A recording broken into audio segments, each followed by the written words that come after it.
तू बघा आज काय करतो. ए तनु गपना. अरे सारे केस पांढरे झाले तिचे.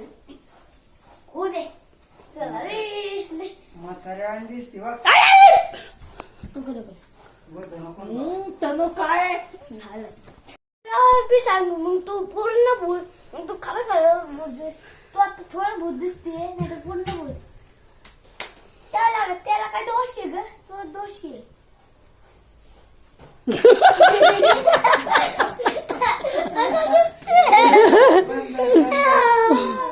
काहीतरी आणतो नाही आणलं ना. तुझ्या बघ ते कपडे किती खराब झाले. माझं कुठं बघ तन्मय सगळे पॅन्ट खराब झाले. बाबा बघा भूतनी आली. आता तू कुठे गेली. भूत तिकडून आली. वरतून आली होती भूतनी. घेऊन गेली. काय देऊ